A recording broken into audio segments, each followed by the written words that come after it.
Okay, The Bone Mother by Suzy Aspley. This is very kindly sent to me by Random Things Book Tours. So Martha is a journalist. She lives in a quiet village in Scotland, and she gets called upon by her friend in the Glasgow DCI Derek Summers, to help investigate a disturbing discovery that has been made on the railway track.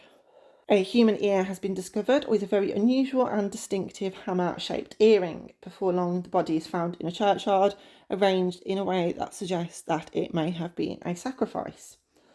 Martha's heavily pregnant best friend Orla identifies the body as that of a young woman called Emma, who briefly stayed with her on her way to carry out a pilgrimage to a local shrine to a pagan goddess that is significant to the area.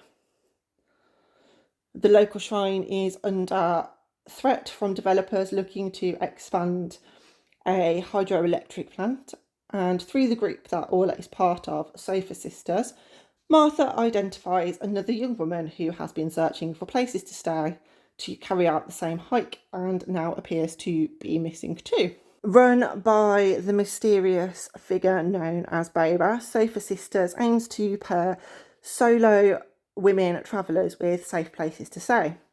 Sophie, the developer's daughter, is also part of this group and also plans to carry out this walk in order to stop her father.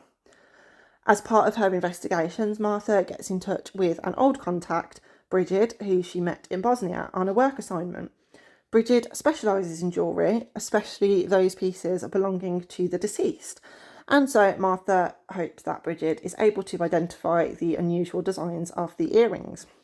However, her odd reaction to the jewellery suggests she knows a little bit more than she is letting on. Somebody is really determined to save this shrine, and as concern grows for the missing girl, Sophie and Orla disappear too, leaving everyone involved questioning how all of these pieces fit together. So it started off quite slow and it was a complex read. There's a lot of characters, a lot of places, and this slightly supernatural aspect thrown in with the local folklore. But it definitely isn't something that put me off, and it all just adds to the drama and suspense of what is going on. This use of local legend and folklore amps up the tension, and it really has you questioning what exactly is going on and how they're actually going to wrap up this case. It's the second book in the series, and not having read the first one, Suzy Aspley has done a fantastic job of providing enough context to the events of the first novel in this one without it seeming forced, but also means you don't have to have read the first story to be able to follow the events in this. We get several switches of perspective, which did feel a little bit jarring at times, but it was essential to progress the plot, and by the end I only had a small inkling of who the agonist might have been. A great read, if a little too drawn out in places, and I'd definitely recommend to anyone looking for something a little bit different, a twist on the usual detective investigating kind of a thriller.